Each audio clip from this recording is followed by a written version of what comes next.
Planning a trip to Portugal?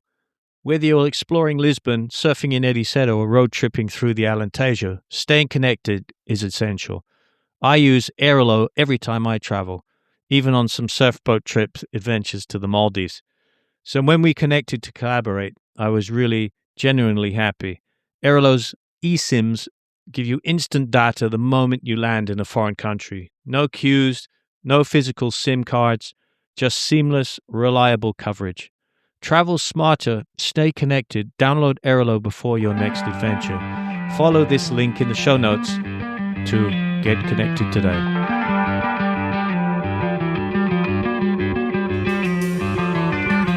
This is Justin West from Podcast Portugal. I'm going to extend a very warm welcome to Kam Heskin. For listeners who may not know you, Kam, from your acting career, how would you describe your journey so far? Hi, Justin. Thank you for having me. It's really, really fun and a pleasure to be on your podcast. Probably a lot of people listening may not know me. Maybe some do. It depends what you're a fan of and what your genre of entertainment is.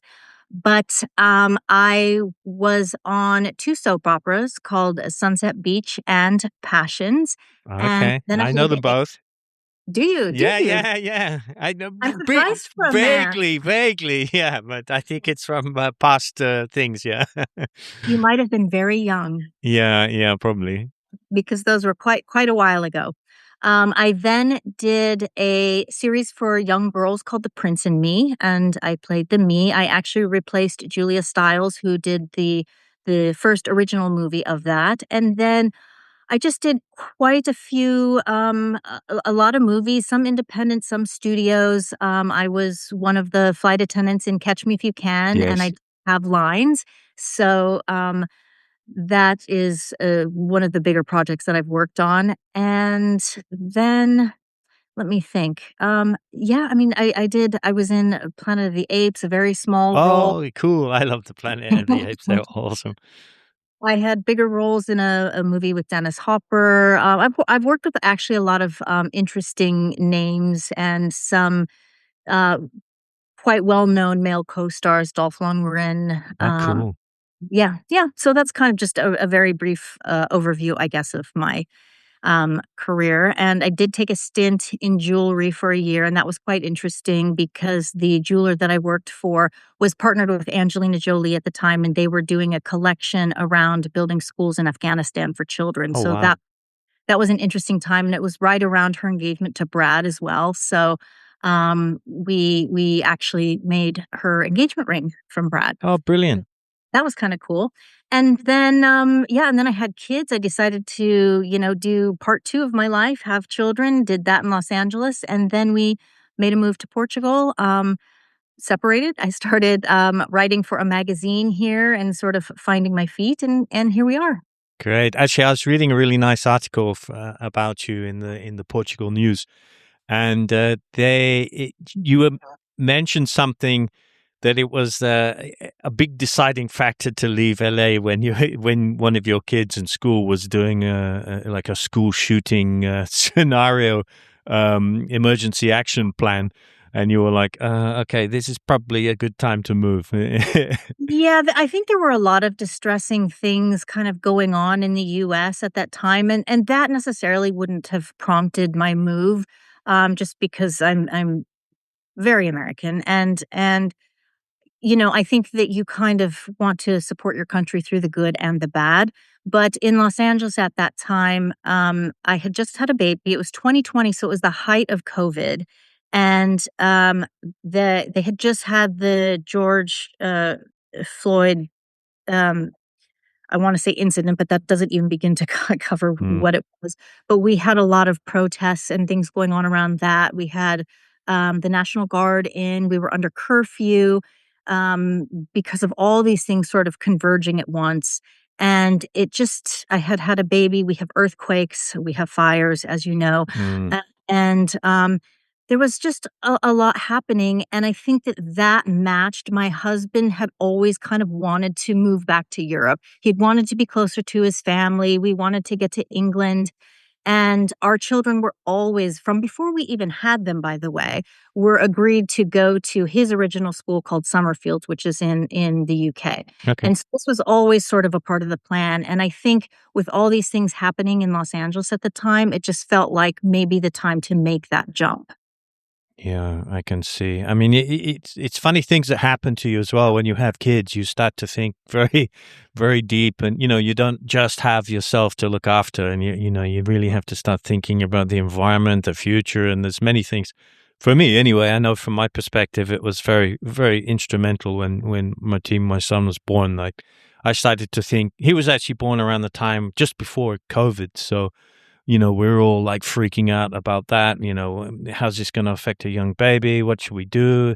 I was taking all my clothes off before entering in the apartment door, Right. and wearing inside clothes and outside clothes. And because at first we just really didn't know what it was all about. And with a newborn, you're just kind of on hyper alert, protective mode. And it, Absolutely, absolutely. It was a really, really heavy time, I think, for everyone worldwide. And school shootings were much more prevalent at that time. They were occurring all the time in the US. And so they were having these things called run, hide, fight drills. Yeah. And I have a stepdaughter, and she had been going through them at her school. And so it was sort of framed, if a suspicious person comes into the school, we're going to practice how we do this. And I thought, this isn't great.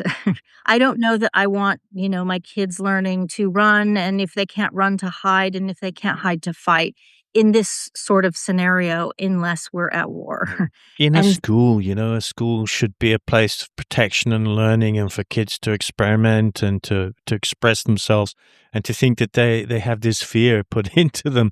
Oh, it's unbelievable, really. yeah, absolutely, and they were selling bulletproof backpacks and chalkboards that would flip around and become bulletproof, and it was sort of like, what kind of world are we becoming here? This is just feeling absurd and nuts and slightly unacceptable, and so I think there was just a need and a want to also get away from some of that. Mm, yeah, you're talking to someone who is completely unpatriotic, completely not nationalistic in any way. And I just want to take my family and we just look around the world and think, where's the best country for the moment where we want to live? And okay, let's go there. That's it, That's Where are exactly. you from? Well, originally I'm from the UK and I grew up in Saudi Arabia. So, I Wow. kind of split between different places. And, I actually probably would say my family home is in Saudi Arabia. But, Do you go back often? no, not really. No, I went back and worked there. We've always got plans to. Um, but yeah, I mean, and I just have really fond memories from growing up there, and so sort of the UK for me also felt like a bit of an alien place. So I don't have any loyalty to there really. Um, Yeah. and Portugal almost is like a little bit of a sort of in between. It has sort of Middle Eastern feel to it. There's a lot of things like hospitality and family and things like this, which are very much a Saudi kind of custom, and. And yet it still has sort of a lot of European influence and Islamic history. So it's kind of a compromise, I guess. Probably why I ended up in Portugal. So what do you think? What was your first impressions when you arrived in? Because it's very different. Like, let's face it. Maybe I think you were quoted in saying Portugal, or at least the Algarve, is sort of California 60 years ago. Is it fair to say that this was your sort of first impression of Portugal, though there was a little bit more, that it's not right to say backward. It's more right to say a little less hectic, I guess. Sort of the values are into a different area rather than in other areas. I would say it almost feels more pure in that way. Yes, that is something that I've said from the beginning, and actually, I've heard many other people from California who have been there comparatively say that as well. Because it does, remind you of the Slim Aarons photographs from back in the day when people were poolside with a drink and just enjoying life. And I feel like the weather is very similar to California. We don't have the entertainment industry here, which is good and bad. I mean, it's bad if you wanna work in it, but it's good if you want to escape it. And I think that, Europe as a whole doesn't have it has better gun laws and just better regulation across a lot of things, around food ingredients, around health, just as a whole. I feel like the EU really kind of knows what's going on, where America might be catching up a little bit in some of these areas. And so I think to be under this European system is sort of refreshing. And also, it feels a little bit safer and a little bit more, I feel a little bit more protected, I guess, here, Yeah. if that makes sense. Yeah, I mean, the EU, it does have its downside, in terms of regulations, and that could be the other Mhm. side of the argument. But the regulations are there to essentially, hopefully, protect the people, and particularly in the food world, the food industry. I'm very proud of what we do here. We grow olives and our own vegetables here on the farm. So, we are we're very much in tune with that, and I think I don't know. I don't know. I hear so many different things from the US. I listen to different podcasts, etc., and you sort of get a feeling that perhaps that some of the interests in the US are sort of influencing a little bit the food production, and maybe it's possible that the people are not the most important thing as opposed to the profit line. Would you say there's some truth in that? I do think there's an element of that, and I think there's currently an element of that. And I think America, just from its beginnings, were sort of, uh, you know, was sort of thought of around this pull up your bootstraps and make it happen for yourself mentality.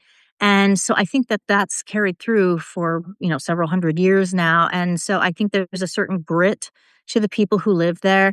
And, I think that there's pluses and minuses to regulations across the board for every system that there is. And they can tend to sway too far to one side and too far to the other. And it's probably just finding that middle ground where the pendulum swings not as far, but a little bit less to either side. And I think right now in the US, we tend to be swinging possibly, you know, to a far degree on one side, maybe correcting imbalances on the other, and it'll end up swinging back. And that's just what we do. I think as Americans, is we just tend to continue to find our way. Yeah, I mean, let's face it. I mean, the U.S. The standard of living for most people in the U.S. is very, very high. It's very impressive, and the success it's had since its independence has just been mind blowing in terms of the world stage. So Mhm. we must never forget that. We get. I'm not sure in Europe whether we just get a lot of the bad.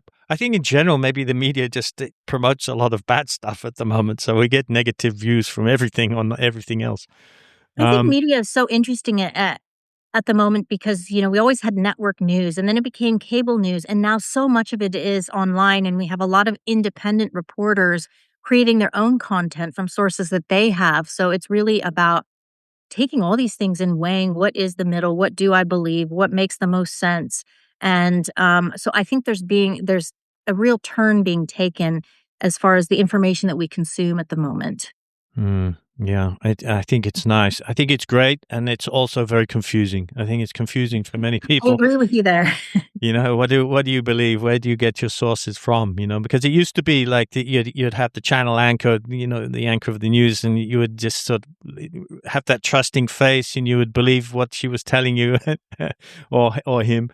And now it's just not like that. I often watch the news, and I kind of was always a little bit suspicious. My dad was always reading different newspapers, and he always used to read both the left, the middle, and the right type. Yeah. Yeah, and he said it's important to try to get a good balanced view of everything. So I think that always struck me. And even now with our son, I always ask. I encourage him to ask why. Even if an adult or a parent says something to you, son, you need to ask why. Not just trust everything on face value. Don't just follow orders. I want him to be inquisitive, and it's important nowadays to ask that question why, assimilate information, and then make decisions based on that. But there is so much information to assimilate now, though, right? Absolutely, and I think the skill to learn to trust your own instincts around a lot of these things as well is helpful. Yeah, that's a good point. That's a good point. I'm perhaps probably a little less instinctive and more sort of assimilating, information. And I do get a little bit lost.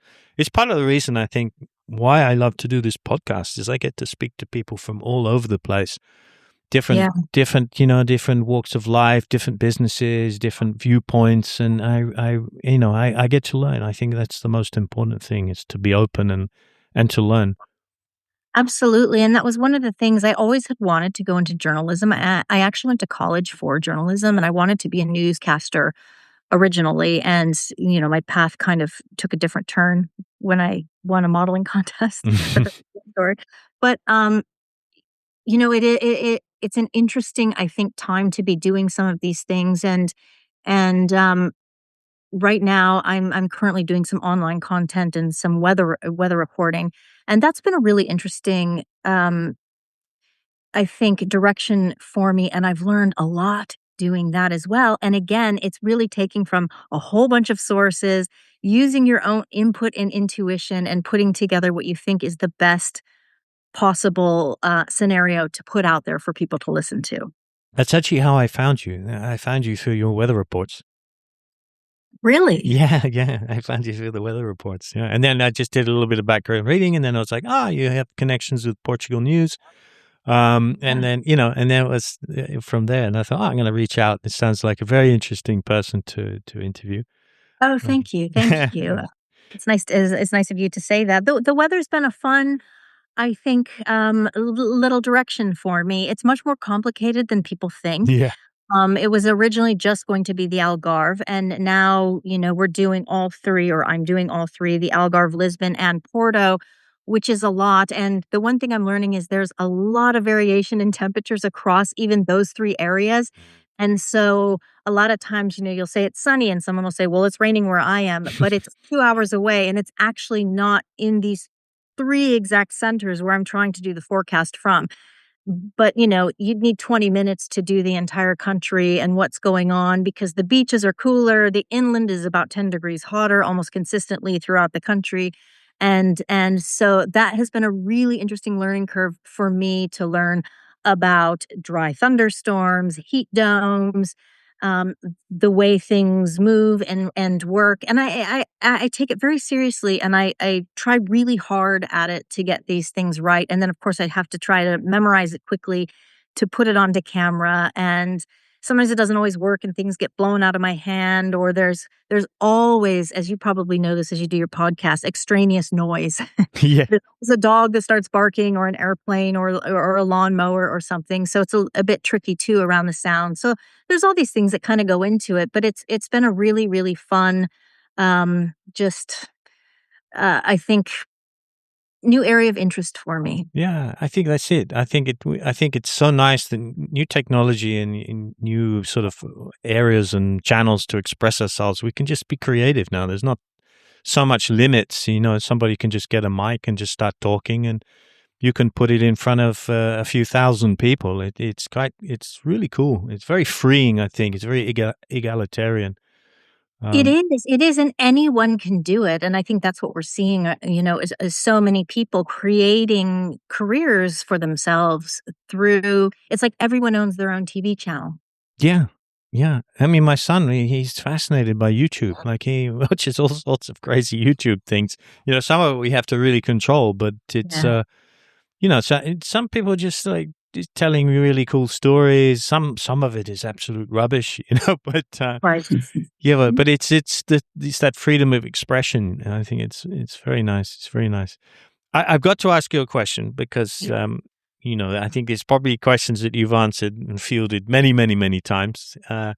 Because Catch Me If You Can, right? Is a Yeah. very famous movie with Leonardo DiCaprio. Did you get to chat to him? And how was the whole set and what went on there? Because I'm sure like people see the movies, but I think the creative process, following along the lines of what we're talking about at the moment, the sort of the creative process. So, what was it like being on set? Because the whole thing, it was directed by Steven Spielberg, is that right? And Yes, yes.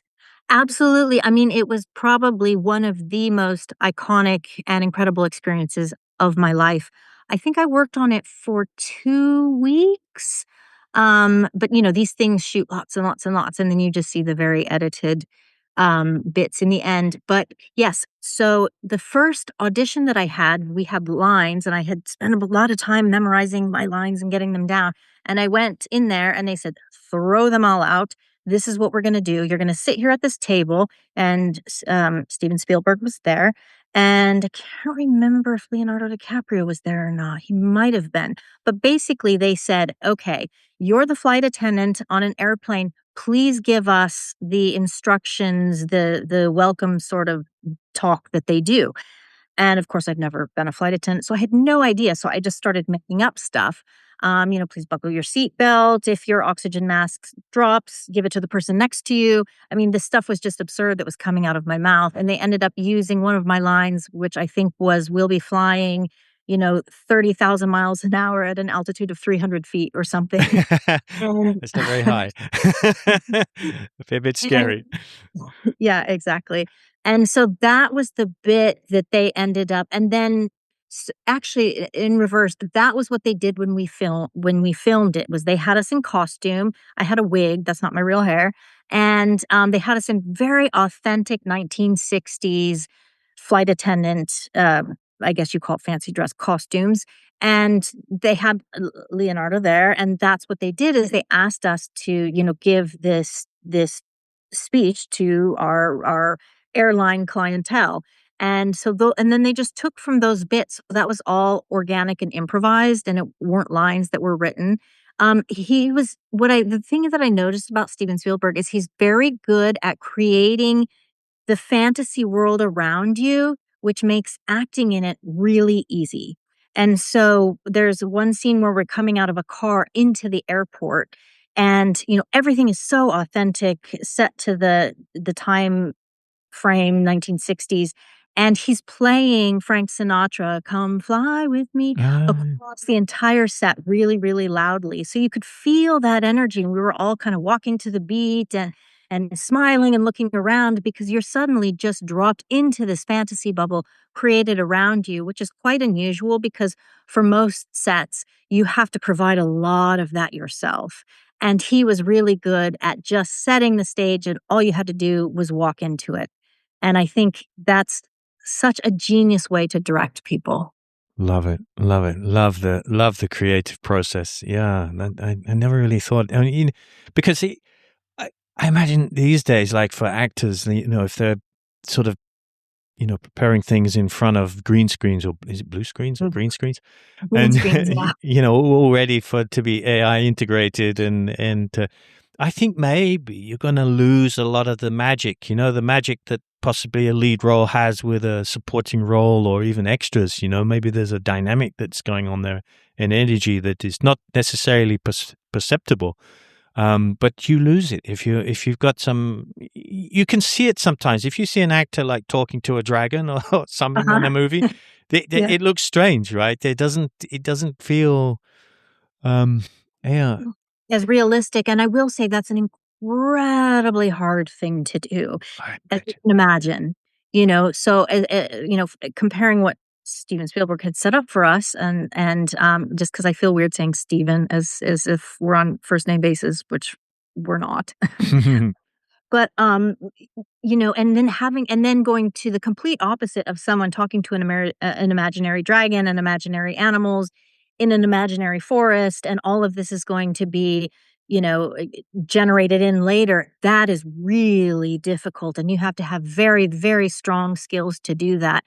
And it's almost swinging so far that I've heard now of them, using AI extras Mm. uh, in a lot of things. And so I think the acting industry and the entertainment industry as a whole is going to change quite a bit. And there's going to have to be some regulation to it as well. But around, they could essentially probably take an actor's face and put it on an AI body and create an entire film around this actor, maybe aging, getting younger in all different body states, and create films around that and get whatever kind of performance they want out of it. So it's an interesting time, I think, that we're going into with the entertainment world. Yeah, it must be quite frightening for people because it's a big industry and lots of people have roles and jobs and all the supporting. I mean, I've been on very small sets, to do with adverts and things like that. But it's even that is the huge, all the camera work and people setting up the cameras and microphones and all this kind of thing. And I think it can just be reduced to almost nothing now. It's really scary. Yeah, and I so much of it is becoming digitized as well, so cameras are becoming smaller, everything's becoming smaller and faster and easier to manipulate, and so things are changing very quickly. And then, I sort of have a little bit of a sadness because you were saying Stephen creates. I'm on first name terms now with Stephen. Have you heard that? I know we both are. Yeah. He didn't even know it. Yeah. So he's creating this whole kind of amazing atmosphere, which everybody is sort of blending in and joining in with the energy. And that's part of the creative process is going to change, I think. Let's be hopeful. Something will come through. And I have heard in Hollywood that they were going to build some big studio, and they decided not to because they just saw how AI was developing in that field. Um, Yeah, it may become a lost art, just as the original studio systems are now sort of lost to time. I think a lot of the way that films were being shot will again be moved on from, and then in the end lost to time. mm, But in a way, I wish I were in the industry at this point in time because I think it would have been much easier. A day in the life of an actor in Los Angeles was quite pavement pounding, when I was there, and, every day you would get auditions, you would work and work and work at them and memorize them, and you would literally go in and be in the middle of a scene and about to cry, and the casting director would start eating lunch. yeah. And, or they would I've literally had them take phone calls in the middle of my auditions. And so you would go to these studio lots and meet these people, sit in front of groups of people, and have these things happen. And now it's really gone online. Most auditions are filmed from people's homes. And so they can do it over and over and then turn in the best version that they've done. It's not just one take and you're out. They could, spend an entire day doing 100 takes and then just take the best one and send it in. Whereas for me, it was like you go in, you get one chance, one take. And if you mess it up, that's too bad. And so I really had to learn that you know, you you have to take that one instance and make it work for you because that's the only chance that you have, and that is very stressful and anxiety producing. So I wish I had the opportunity to do it today, to do it from home, to send my choices in. But I experienced it the way I experienced it, and I have, I guess, a few stories to tell from that. If you're looking to level up your surfing, JWC has got a couple of ways to get you moving forward. I'm running in-person surf coaching sessions here in Portugal with flexible dates. So if you're traveling through or planning a trip, we can lock in a few sessions and work on exactly what your surfing needs. And thanks to our collaboration with SurfRec, the AI robotic filming system now operating in Ribeira de Ilhas and Carcavelos, you can get footage of your sessions. Just send me 5 clips and I break down every detail for you. But even if you're not in Portugal, no problem. You can send me up to 5 waves from anywhere in the world. Surf trip to Indo, comp heats, or your local surf break. Even wave pools. If you got the footage, I'm happy to analyze it. If you want to dive deeper into SurfRec, check out our Podcast Portugal episode 50 with Zé Ferreira to book surf coaching sessions, to find out more about our immersive surf training camps schedule, online video analysis program, and special JWC rates for using SurfRec. Head to justinwestcoaching.com. Direct links in the show notes. So, I'm always really inspired by people who are brave enough to do lots of different things and to try new things. And, you've had some big journeys recently and lots of things are going on. How do you stay creative, inspired in the different phases of your life? Well, I think it's just part of who I am. I've brought creativity, I think, into most things that I do. Um, I'm not a very linear person to begin with. I had a screenwriting partner for a while, and we were writing screenplays. She's since passed away, but I think creativity has just always been in my bones and who I am. So I don't think I could live my life in a way that didn't involve something creative.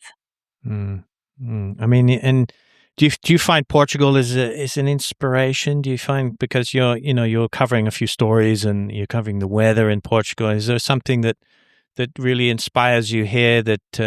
And is there indeed some stories that you think sort of deserve a little bit more of an international recognition of about Portugal? I'm discovering things all the time. It's part of the reason why I love doing this podcast, because I'm always finding like things that I absolutely, and even areas of Portugal I just absolutely knew nothing about. Um, I find, for me, I find Portugal like the Wild West. I feel like you can come here and do anything. I also feel like there's so many ideas here that could be set up and grown from, so many seeds to plant. I really feel like it's an evolving place, and it attracts people, so many people from all over the world, expats from so many different countries that have experiences in their own environments that aren't here in Portugal yet that they could bring. I always thought food trucks, would be a great something to have here, a drive-through coffee, although I guess that negates the whole idea of sitting down and enjoying having your bica with the person and having conversation. But I have found Portugal terrifically creative. And, one of the things I started doing initially was covering events for a magazine that I wrote for 3 years as a hobby. That was quite fun. And she was great as far as giving me free rein to cover these things and what I wanted to do. And so that was a big creative outlet for me that just sort of led to other things. And then, I started doing a bit of online content. I had never made a reel in before October. I mean, maybe if I had once in a blue moon and had no idea what I was doing, but it was never something consistent in my life at all. And I was a mom and really focusing on my kids. But as my children got a little bit older and started being in school a lot, I think that started to evolve more for me. And now I'm pretty good at CapCut, and these things are fun. They're like putting together your own little mini films. I mean, it's yeah. somewhat, I guess, similar to what you're doing. You're doing it auditorially, but um, it's I don't know. It's fun, and I think there's a lot of room and space for people to do these things here. And what I would love to see is more of an entertainment industry here. I would love to see a studio built. Maybe in Faro or up in the hills of Lole, and I think it's such an amazing place for filming Mhm. outside. It's a great location. They shoot all over Europe and in Bucharest and Sofia and all these cities. And I think Portugal's undiscovered that way. And there's so much history here, and Roman ruins and beaches and interesting architecture and little calzada side streets and all kinds of things to shoot on. And I think they would be very welcoming of that industry here. And I know that there's tax incentives and things being put into place for this.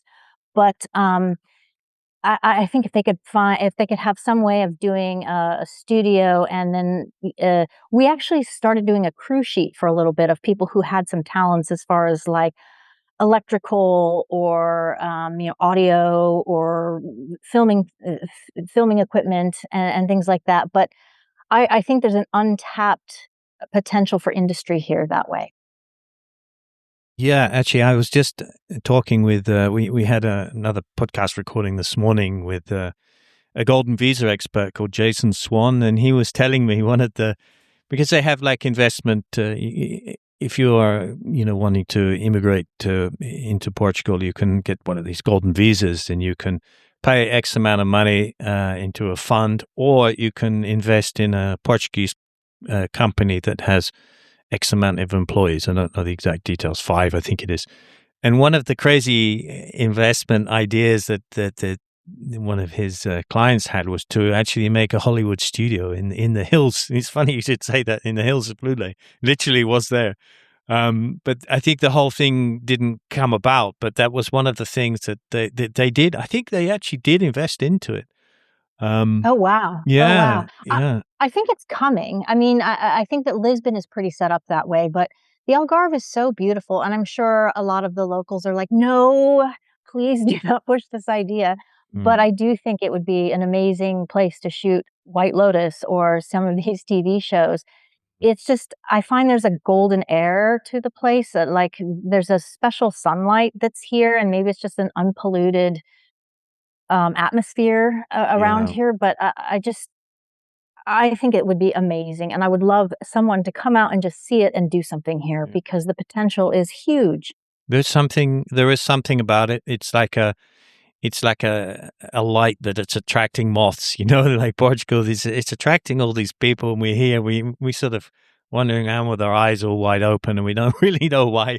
Well, we try to identify why we love it so much. It's the people, the atmosphere, the life, the light, the landscapes, the ocean.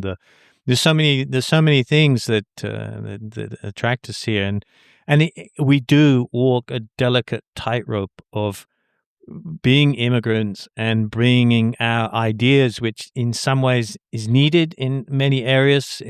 Certainly, the Portuguese will probably agree with me in terms of the economy. It'd be great for them to be able to earn better money and to have more industry that they could earn better money. But we also walk this tightrope where we don't want to bring too much influence, which affects the general character and the culture of the country. And, I agree with you. Like, we need a few things here, a few things there, but do we need that? Do we need this? It's like, I'm always double questioning myself. And I think that is a really beautiful idea that you're talking about. Like, and you could just look at it in a new way. Do you need a studio? Do you need all these, it could be Cam walking around with a camera doing a documentary of Portugal, you're just filming yourself, you know, in terms of like production costs and things like that and reach, it's probably quite cost effective and, you know, I do think there are quite a few people doing that. When you see, I know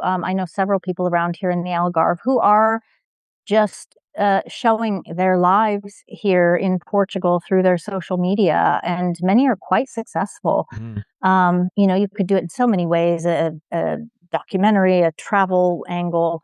But I think that there is just an untapped, endless amount of opportunities that could come from all these expats that are coming in, just an amalgamation to the area of, and it's as you said as well, it would elevate the financial aspect of the area, and it's a tricky balance because it's like you want to create jobs, you want to create a financial infrastructure that's stronger for the people who are here welcoming us into their country, but at the same time you don't want to ruin it for them either mm, and make it impossible for them to be here, and you don't want to, as you said, ruin the character of the place. But I think it's just growing pains also as things expand and more people come in to any country. It goes through these stages of evolution, trying to catch up with the amount of people coming in and the amount of ideas coming in, and balancing that out against keeping the culture still intact and keeping some of these really important landmarks and things protected and still viewed with integrity.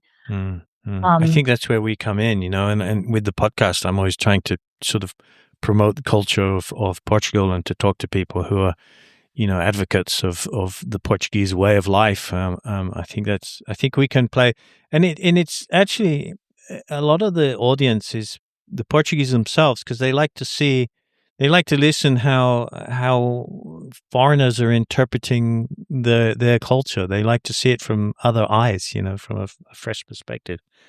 It Um, must be interesting. It must be interesting to be born and raised here in the culture, and then having this layer of expats never endingly move in on top of you. And I can see the difficulties in that, and the things that would be hard around that, and also the fears around that, and also perhaps the desire for the integration and the friends that I have that are Portuguese are some of the most friendly people I have ever met in my life, and welcoming and helpful.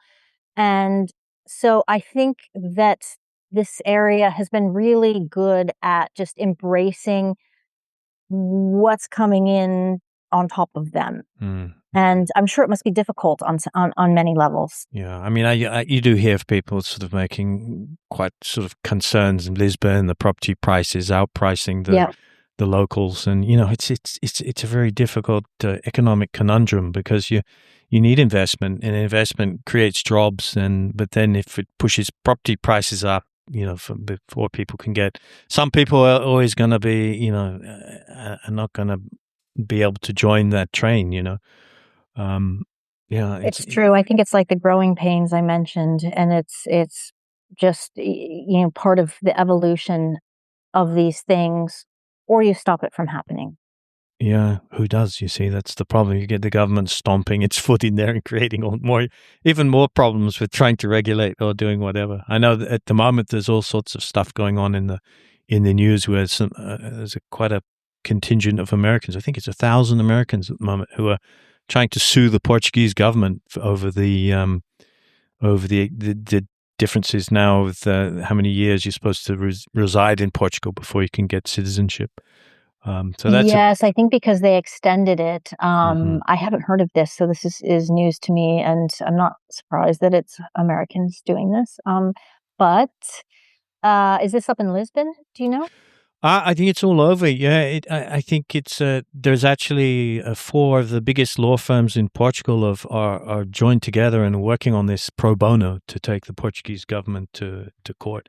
Oh, There's wow. yeah. I mean, I don't know where I stand on the issue. Like, I kind of think, well, with all these things, if you are getting a visa to live somewhere, you shouldn't really have the expectation that just because you have the visa that you can, you automatically get citizenship after so many years. And, it should be the country should be entitled to decide, where that is. But I think it's making it clear. I think that's the very important. It should be like on the visa application, you should have like a little tick box saying with a potential to a view to becoming a citizen of Portugal. I mean, like I'm a long-term resident. Like I'm on a residence visa. I've been here nearly 15 years. So, Wow. I toy with the idea of citizenship, but then I just can't be dealing with all the paperwork, so I don't bother. But it's nice to have You, that option. yeah.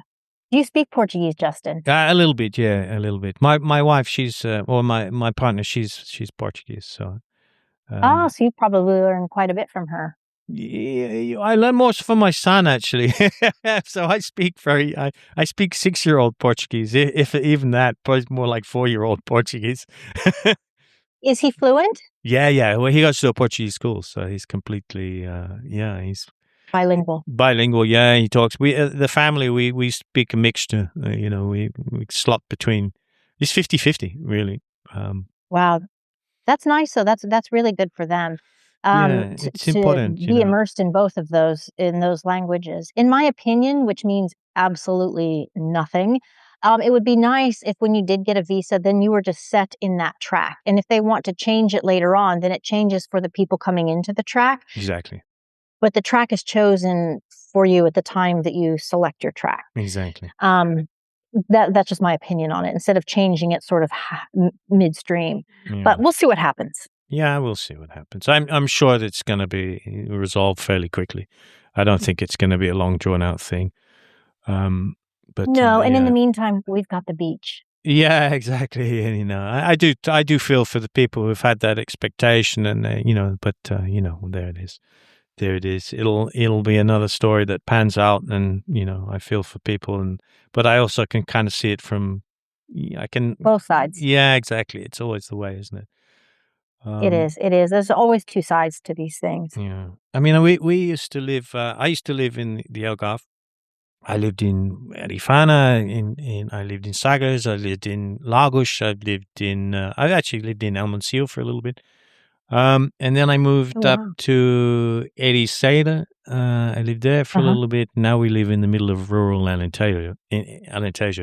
So like I've always felt like I've been somewhere, and when it gets a little bit too much, or changes from the sort of Portugal essence that I feel that I want to live in, I have Yeah. to move. Like it's So yeah, it's difficult because so I can really see it from a local's point of view, because I don't want the essence to change too much.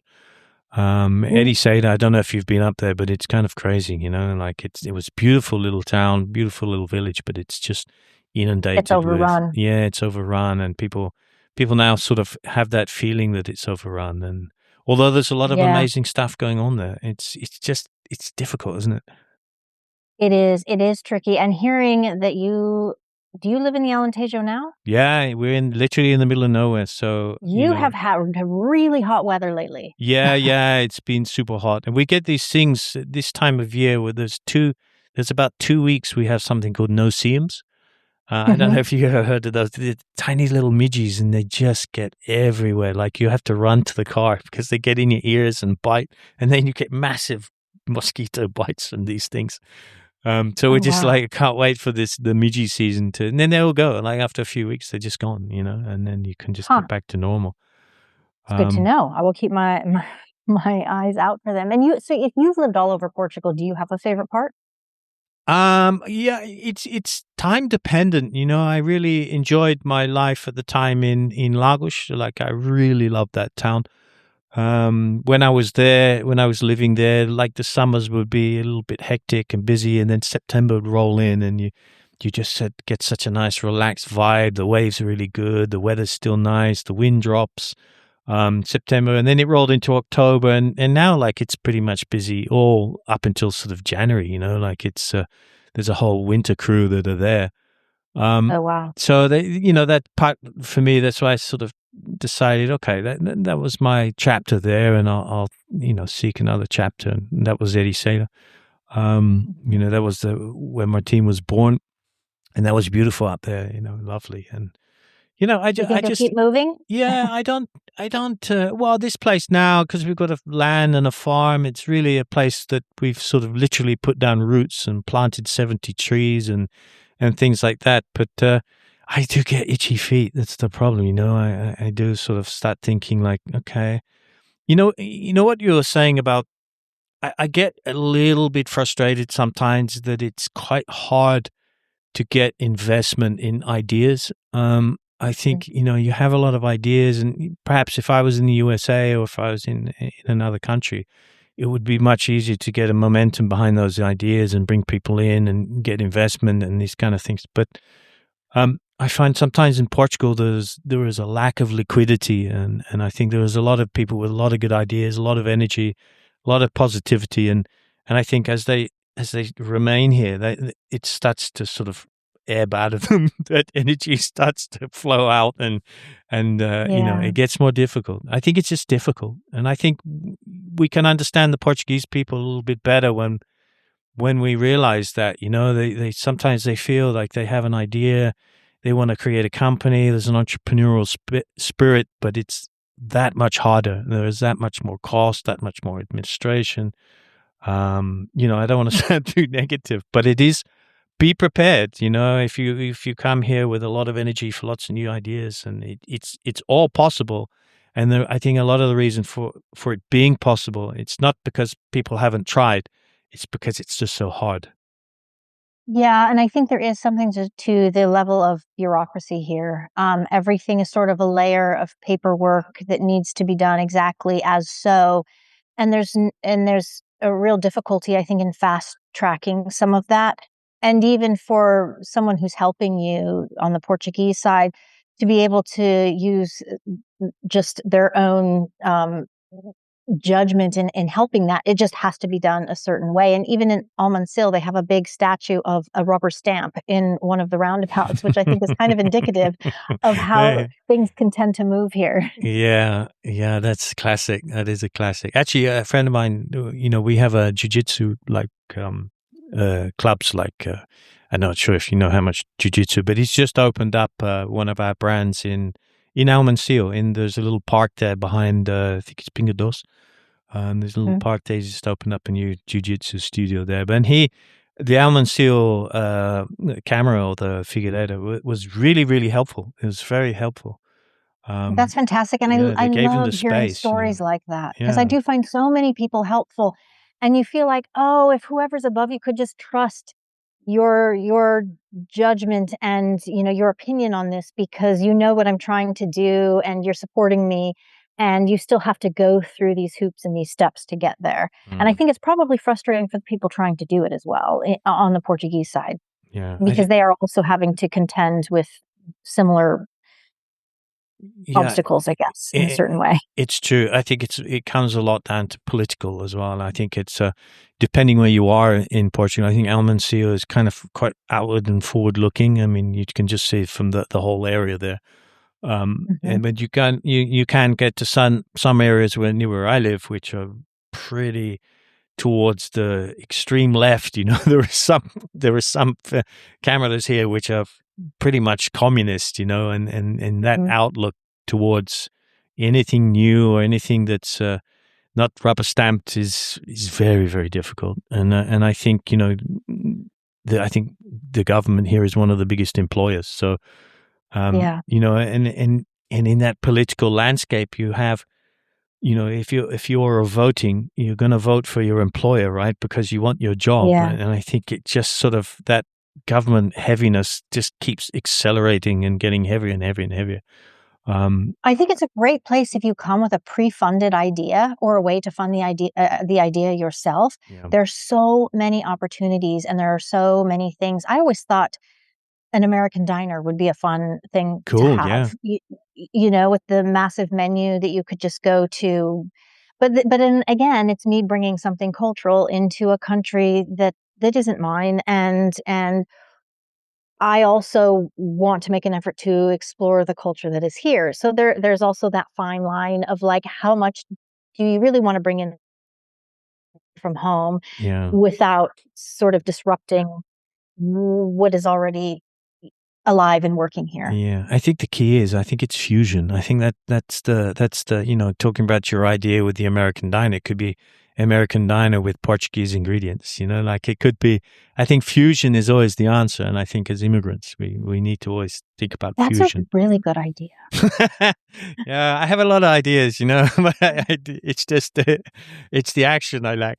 Uh, But you're right, doing a Thanksgiving with some, traditional ingredients, but also incorporating, um, typical Portuguese fruits that are of season in the area and starting to incorporate those into your own traditions. yeah.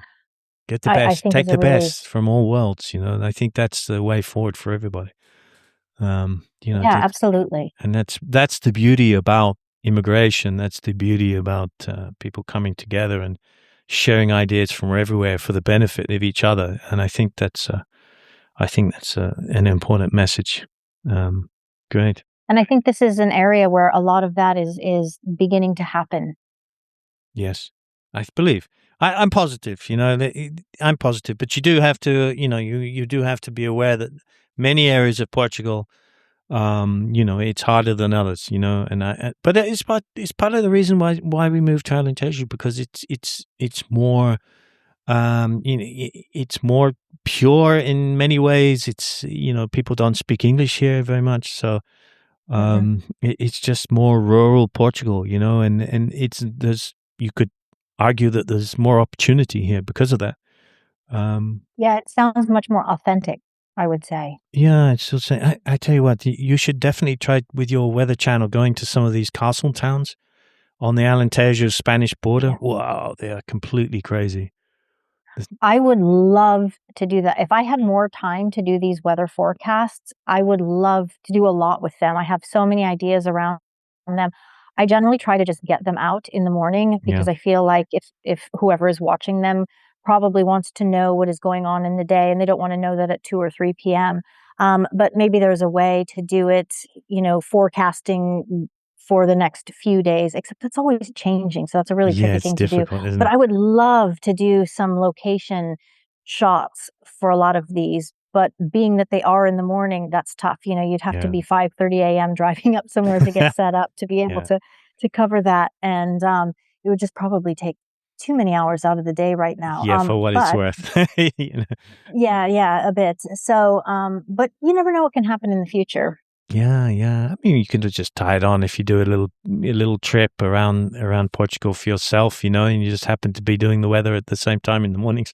That'd be cool. All right. What I have tried to do is wherever I was, take some photos of that day and use those photos in the weather. And I also thought about doing something where if you were somewhere and you had great weather shots of that day or of that morning and you were okay with me using it in the weather reel, to send it to me, and I'll place it in my descriptions and temperatures and stuff as a shot of that location. That's been very something cool. Yeah, and the person that I could be like to do. tagged in the photo. There's something that they used to do that back in the UK in 20 years ago. I think I'm saying now.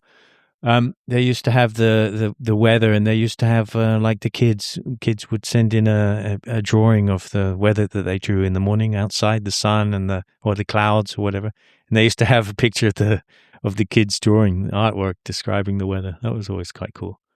Oh, that's really sweet. That's Yeah. really sweet. Although you'd have to rope a kid into doing it every single day. Yeah, I think it was Make sure different. somebody sent it in. Yeah, it was different kids. I think that, it was just like an opportunity for kids all over the UK just to send in their pictures of the weather. That's a really cute idea. Yeah, it's cool. Huh? It's cool. Yeah. But I'd be open to people sending, hey, it's okay if, you have my permission to use this shot. I'm up in Braga or whatever on your weathercast today. Yeah, So that's cool. Just and get them to tag you in, or get them to go outside, film the weather, tag you in it, and then just say, "Hey, Cam, I sent you this. And this is the weather from here."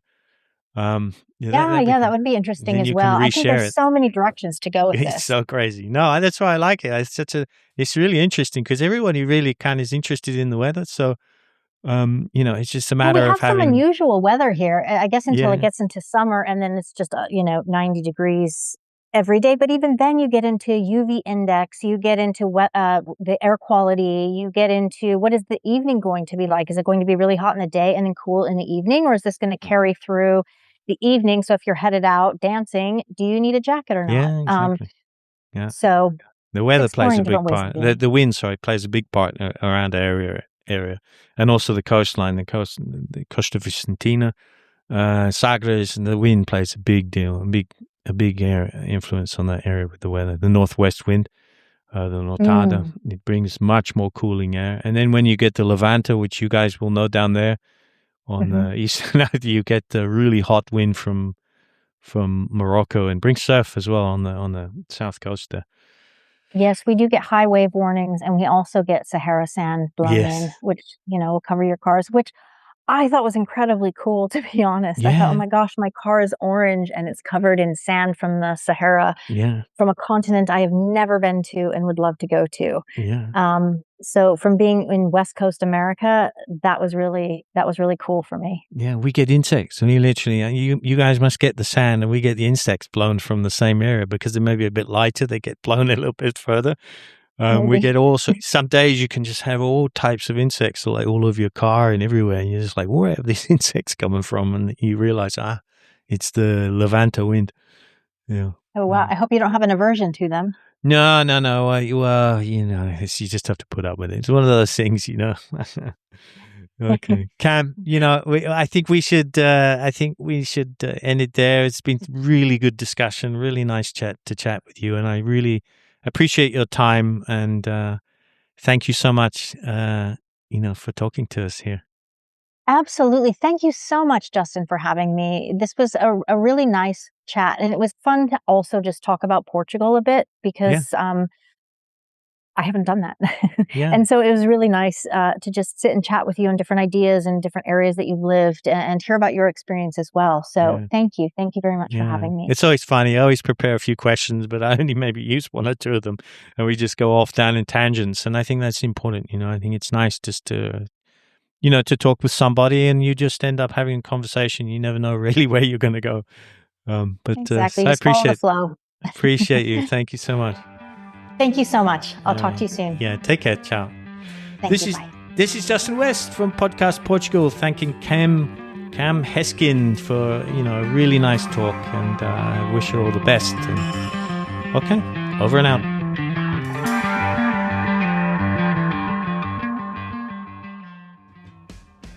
Did you know that Portuguese bank accounts can sometimes be frozen by the authorities? As someone who's traveled extensively and now runs a business here in Portugal, I value freedom, seamless usability, and bulletproof security. That's why I can't say enough good things about Revolut. With a Revolut account as your backup, you'll still be able to pay bills, receive payments, and keep everything running smoothly, even if you're not in the country. Revolut gives you multi-currency accounts, lets you spend in over 150 currencies at interbank rates, and provides advanced security features like instant card freeze, disposable virtual cards, and safe online shopping. And an app that's as intuitive as it gets. To help support Podcast Portugal, and if you're thinking about setting up a bank account as a backup, click the link in the show notes to sign up for a new Revolut account. It's a win-win situation. You get all the benefits of Revolut, and every time someone signs up, Revolut rewards Podcast Portugal with 40 euros. Revolut, freedom in your pocket. Sign up today and show your support for Podcast Portugal.